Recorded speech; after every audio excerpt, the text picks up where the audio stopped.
Ndio nimetoka saa hii watch ile documentary ya BBC ile ya maandamano ya June last year. The Bloody Parliament. Mimi nakwambia hii kitu ni so heartbreaking, so painful hata kuangalia tu hizo clips. Painful kabisa. Kuona youth, watoto wadogo wakimalizwa na risasi. Painful hata kuwatch.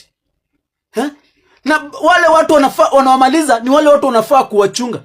Na au mayouth wale watoto wanamalizwa. Hakuna mtu amebeba silaha. Those people are unarmed. Hakuna kitu wamebeba. Hawana bunduki, ni bendera wamebeba. Kama nchi hatutasahau siku kama hiyo. Ni siku, yani kitu mbaya sana kufikiria kitu. Na ndio maana nowadays wa Kenya hata wiko proud to be Kenyans. Sasa hata ukiangalia mahali popote, wa Kenya wimbi national anthem, lakini ukileta ile anthem ya East Africa wanaimba. Kenyans are not proud to be Kenyans kwa sababu ya zile vitu zinafanyika hapa Kenya. Na sisi tunasema hizo damu ambazo mlimwaga, hizo damu mlimwaga innocent. Mahali ziko zipiganie haki. Mahali ziko zipigane na wale watu ambao waliwaua. Hivyo. Yes. I said here in the beginning that whoever was involved in shooting Kenyan precious youth, the future of this country, that you'll never rest in peace. They will never rest in peace. They will keep to hunt these people. And to the government of William Ruto and his cronies, let me tell you, it will go to history. You always sleep and wake up thinking and dreaming of these young men. They will never rest.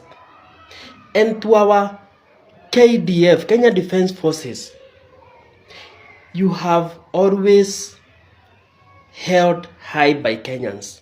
They have always respect you. And that soldier and whoever was involved in that, kindly let action be taken against that soldier. They killed innocent youth, people who were harmless. And to make the matter worse, these people, they were coming out of parliament.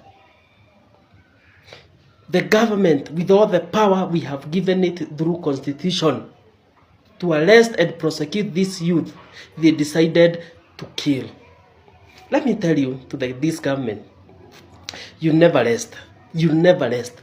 It will keep, even I don't know how to describe it, but you will sleep, you will wake up, you will sleep, and the life of these innocent young men will always haunt you and your cronies. Any police that was used in this, you will never see. You will never see. And I can repeat this very strongly. You will never see your second generation. Your family and your life will be always under miserable because of what you did to innocent young Kenya, the future of this nation.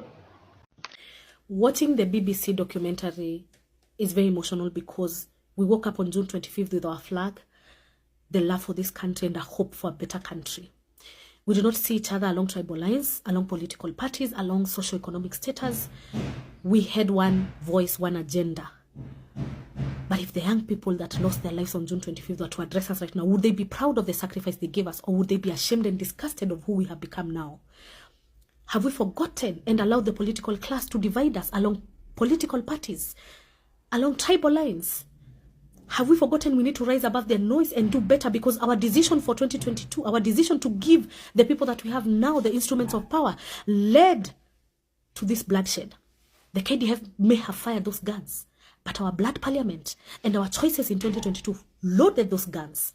And so what are we doing so that we ensure we never make those mistakes again and no more lives are lost ever again? Yeah, so BBC has finally released that documentary showing who killed the GenZs during the last year June 25th protest. And I'm happy to have been some of the voices that were telling the stories. So kudos to BBC, and it's so sad to find out that the Kenyan army, those who were put in charge of protecting Kenyans, were involved in killing protesters, peaceful demonstrators. That's so sad.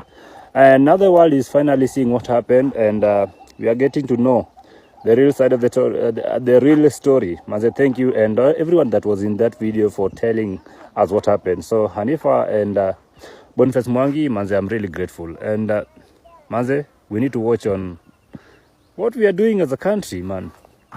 Watched the BBC documentary about how people were killed on like maandamano when they were breaking into parliament. And I literally have no words. BBC Africa have exposed what police would have taken 10 years to investigate.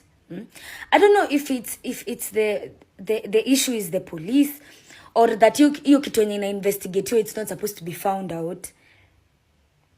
But these people have already exposed them. Go and watch that documentary on YouTube, and it will move you. It is very sad. It shows you step by step, and it shows you the pictures of the people who are killed, and it's so moving what these people in government have done. Yeah, but this documentary gives me hope, because even as Kenya and the political ruling class do whatever they want to do, the world is still watching. And that makes me have like a small bit of hope, because at least those people who died will be avenged. Not all of them, but they will be avenged. Because you will see that documentary that actual KDF police officers were deployed. And there's one police officer who is shouting, kill them. Wawe. There's no mistake. I'm not talking about it was by mistake, they were just trying to know.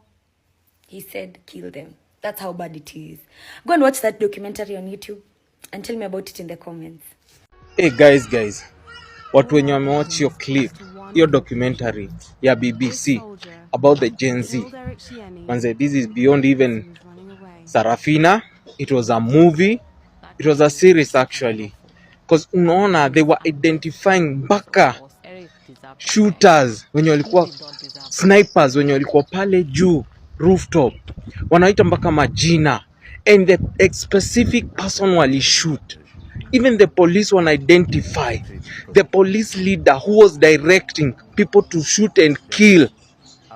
Afu niambie DCI hawajui. Hata wajashika polisi hata mmoja who have done that. I think even BBC have done best documentary. Na raundi hatusahau. This is what we say, hatusahau. Hatuforget. Ini hashtag hatuforget. Na hatuta forget. And let me tell you, it is in our mind.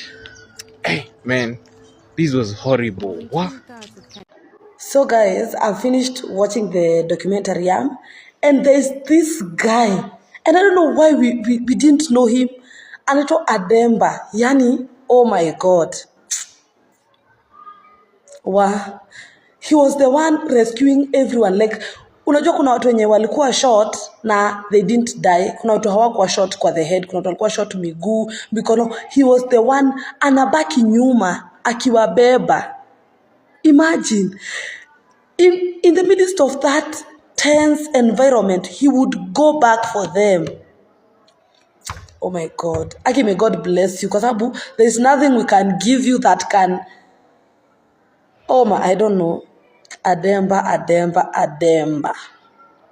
We are proud of you. You are a hero. Anyway, kindly go and watch that documentary. Enter to YouTube, search BBC Africa. It is the first video on top. It is Blood Parliament.